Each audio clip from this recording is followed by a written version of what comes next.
Magandang araw po sa bawat isa sa inyo. Welcome back to our 365 Daily Devotions. Gusto po munang batiin yung mga bago nating kasamahan dito sa ating Daily Devotions. Susan C. Escobar ng Virginia, Rachel D. Perez ng Batangas, Miko and Malu Bagon ng San Pablo, Laguna, and Dennis Aquino ng New Jersey, USA. So maraming salamat po sa inyong pagtutok dito sa ating channel. I hope marami po tayong matutunan. Now, tutuloy po natin ating series patungkol po sa The Power of Forgiveness. Mas maganda po na piliin nating magpatawad kaysa sa maghigante. Ayan po ang matutunghayan natin sa devotion natin na ito. Ito po ay patungkol sa kakaibang pangyayari sa buhay ni David. Now, yung talatang pag-aaralan po natin na matatagpuan po sa 1 Samuel chapter 24 verse 3 and 7. Ibibigay ko po muna sa inyong background. Ito pong mga talatang ito po yung mga kapanahunan na si Haring Saul, siya po yung pinakaunang hari ng Israel. Si Haring Saul gusto niyang patayin si David. Si David po yung sumunod na hari pagkatapos ni Haring Saul. Bakit gustong patayin ni Haring Saul si David? Well, isa lang po yung reason yan. Inggit na inggit siya kay Haring David. Naalala niyo po ba kung sino yung pumatay kay Goliath? Noong mga panahon na walang makatalo kay Goliath, meron pong isang batang lalaki ang nagpresenta at siya po si David. Siya yung pumatay kay Goliath. From then on, nung napatay ni David si Goliath at hinangaan siya ng maraming tao, simula ng mga panahon na yon, nagsimula yung inggit ni Haring Saul kay David. At si Haring Saul, piling niya papalitan siya ni David, kaya gusto niya patayin si David. So, maraming pagtatangkang ginawa niya para mapatay si David, pero si David hindi niya papatay dahil si David ay pinoprotektahan ng ating Diyos. Now, during this time in 1 Samuel 24, si Haring Saul ay napag-alaman niya na si David nandun sa isang area na feeling niya, sa tingin niya, mapapatay niya. So, ginawa niya, pumili siya ng 3,000 kawal. At yung mga kawal ay mga sundalo na yon, sabi niya, tara, huntingin natin to si David. Now, dito sa 1 Samuel chapter 24, si Haring Saul, siguro sumama yung tiyan niya, o madami siyang nakain, or it's time to poop, no? Sabi dito, he came to the sheep pens along the way. A cave was there. May kuweba doon sa lugar na yon. And Saul went in to relieve himself. Sabi nung iba, ano daw to? Nagpapahinga siya, natutulog. Pero most likely, ang pinag-uusapan dito tawag ng kalikasan. So, Saul went in to relieve himself. David and his men were far back in the cave. Isipin niyo po yan, no?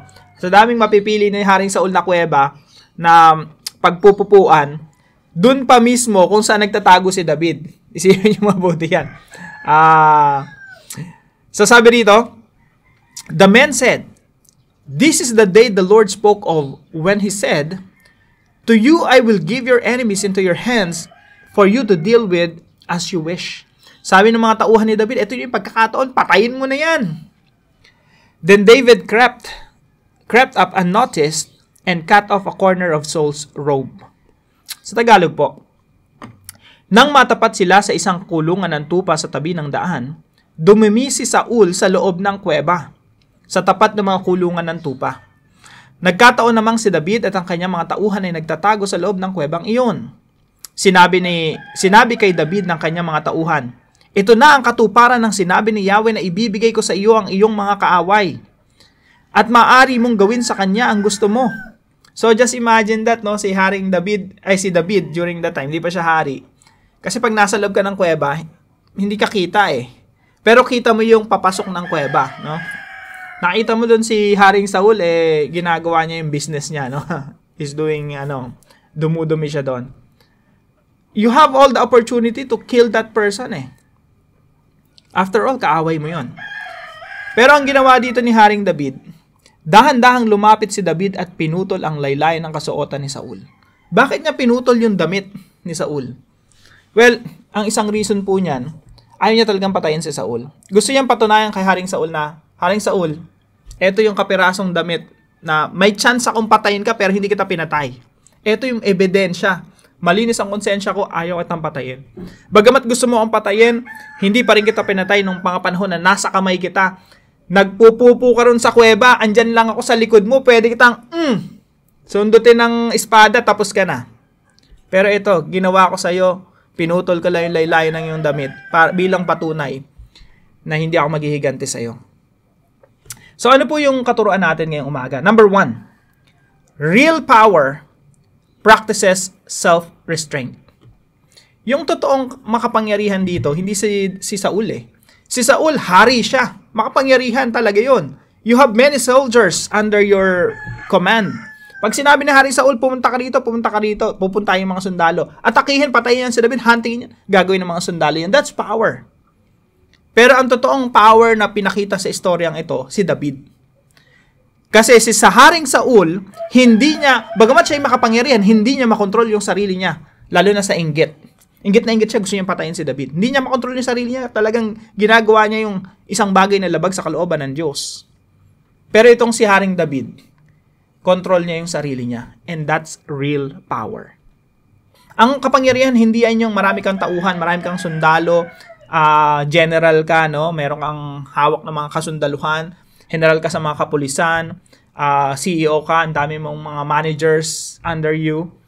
Hindi yan yung marami kang pera, no? Marami kang napapagalaw because of money. That's not power. Real power is knowing how to control yourself. Si David, nasa kanya na lahat ng power para, patayin si Saul during that time. But he controlled himself. And that's real power. And number 2 po, revenge is like digging two graves. Sabi po ito ni Confucius, no? Sabi ni Confucius, bago ka maghiganti, bago mo gawin yung paghiganti mo, maghukay ka muna ng 2 libingan. And that's full of wisdom, mga kapatid.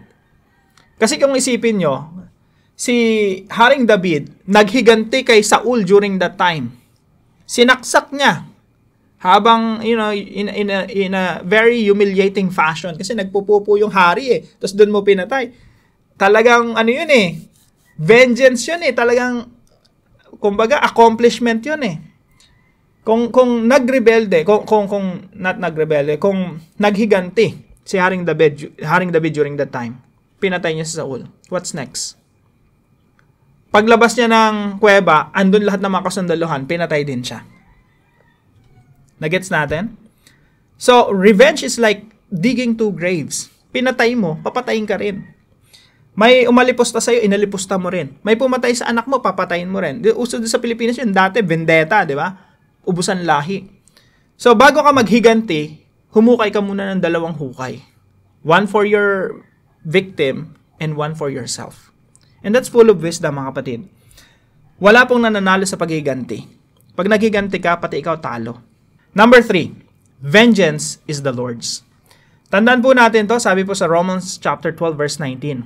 Do not take revenge. Ito pa ay utos ng Biblia sa mga Kristiyano. Huwag kayong maghihigante.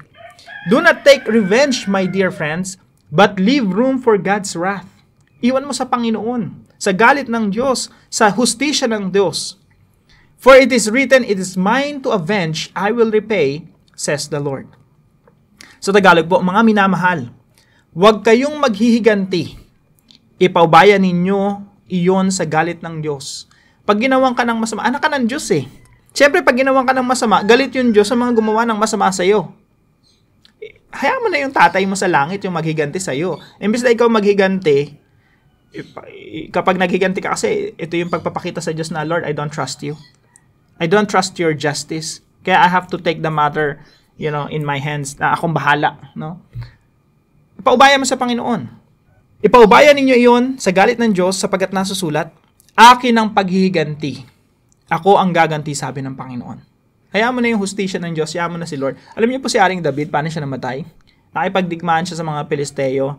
Later on, natalo siya at, nag-suicide siya. Nagmamakaawa siya doon sa armor bearer niya. Patayin mo na ako. Yung armor bearer niya noon, I can't do that. Pinatay niya yung sarili niya. Nagpatihulog siya sa sarili niyang espada. Vengeance is the Lord's. Hayaan na natin ang Panginoon. Ang mahalaga po, ang mga kamay natin malinis. Hindi tayo naghiganti, hindi tayo puminsala ng ibang tao. Hayaan na natin si Lord kung anong gagawin niya. Dahil may hustisya ang Panginoon. Vengeance is the Lord's. Now, ano po application natin sa mga talatang ito? Unang-una po, show power. Pakita mo yung isa kang taong makapangyarihan by not showing it. Napakaganda, no? Show power by not showing it. Ipakita mo na makapangyarihan ka sa pamagitan ng hindi pagpapakita ng kapangyarihan. Ano ibig sabihin nito? Pakita mo na kontrolado mo yung sarili mo. If you can control yourself, then you are powerful. Kung ikaw nasa pagkakataon ka na nandyan na yung kaaway mo, pwede mo nang paghigantihan, pero hindi ka naghiganti, that's showing real power. Alam niyo po yung mga taong mga kapangyarihan, sila yung hindi madada. Yung mga taong, kahit sa mga hayop, no? Yung mga taong mga relax, yung mga hayop na mga relax, yung mga leon na matatapang talaga, mga alpha, sila yung hindi mga umaatungal. Yung madalas na tahol ng tahol, atungal ng atungal, nagpapakita ng kapangyarihan at kalakasan at, sila yung mga mahihina talaga. Number 2, raise your value by ignoring your enemies. Itaas mo yung value mo, yung pagpapahalaga mo sa sarili mo by ignoring your enemies. Isipin mo, ginagawan ka ng masama, gagawan mo rin sila ng masama. Anong nangyari? Pareho kayo naging masama. Sabi nga ni Haring David dito, no, pag binasa niyo ito yung 1 Samuel 24, I suggest basahin niyo yung buong chapter, ang dahil natin matututunan. Sa verse 13, sabi rito, gaya ng kasabihan ng matatanda, sabi ni David, masamang tao lamang ang gumagawa ng masama. So, ginagawan mo ako ng masama, tapos gagawan kita ng masama, para namang binaba ko yung standard ko. Para ko namang binaba yung sarili ko. So mga kapatid, raise your value, pagpalaga natin yung ating mga sarili, by ignoring our enemies. Actually, ang pinakamagandang vengeance or revenge is to live a beautiful life, a meaningful life. Live well. Mabuhay ka ng magandang klaseng buhay. Maging matagumpay ka. Tapos yung mga kaaway mo, hindi mo na pinapansin yung mga ginagawa nilang masama sa'yo. Makikita na lang nila na pambira tong tao na to, hindi ko maapektuhan kahit anong gawin ko pagpapabagsak, hindi naapektuhan, nagiging successful pa. Tapos, pinatawad. Alam niyo po, pag pinatawad mo yung kaaway mo, that's the best revenge. Bakit? You don't care. Okay, I forgive you. I mind my own business. Hindi tayo magka-level. Ginagawan mo ako ng masama, hindi kita gagawa ng masama. Kasi ayokong pareho tayo maging masama. Alam niyo po yung kasabihan, no? Kapag yung monster, kinakalaban mo, in the process, you will become a monster yourself. Raise your value by ignoring your enemies. Huwag natin silang gawan ng masama kung ginagawan tayo ng masama. Patawarin na lang natin sila. Ignore them. And, mind our own business. Maging matagumpay tayo, maging successful tayo mga tao. Let's aim high. Magkaroon tayo ng successful life. And I think that's the best revenge, no? Na you don't care about what they're doing against you. Number 3. Appeal to God's vengeance for vindication. Ano ba ibig sabihin nito? Imbes na ikaw yung maghihiganti, you appeal to God's vengeance. Lord, ikaw nang bahala. Sobrang, grabe na yung pang-aapi sa akin na itong mga tao na ito. Pero Lord, ayokong maging katulad nila. Ayokong maging masama. Ginagawa nila ako ng masama, pero ayokong gawan sila ng masama kasi maging masama rin ako. Lord, bahala na kayo.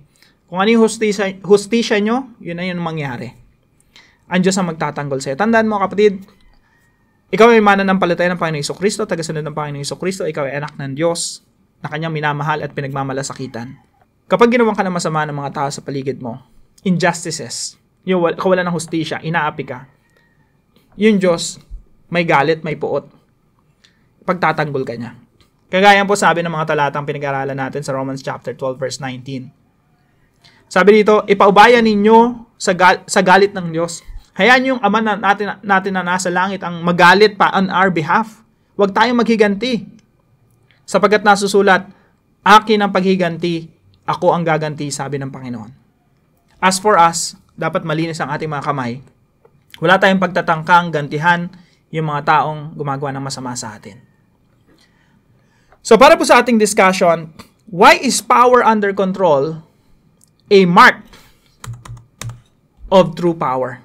Bakit yung kapangyarihan na kontrolado mo, lalo na yung sarili mo, no, is a mark of true power? Or why is power under control a mark of true power?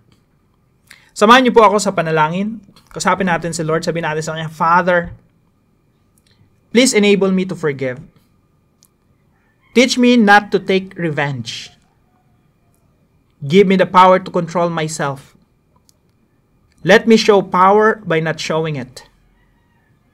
Do not allow me to make foolish decisions that I will surely regret later.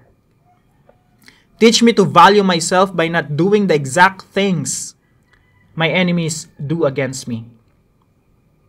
I put my faith in you, knowing that vengeance is yours. I pray that you will prosper me even more right before my enemies who wish bad things upon me. As for me, give me clean hands. I pray this in Jesus' name. Amen and amen. Salamat po sa katuwang natin sa devotion natin ito, si Brother Alvin. Pagpalain ka na ating Panginoon. Salamat sa iyo. At kung kayo pa may natutunan sa devotion natin na ito, ipalam nyo lang po sa comment section right below this video. And please share this devotion to your family and friends. Pagpalain po kayo ng ating Panginoon. See you po tomorrow 5 a.m. dito sa ating daily devotion.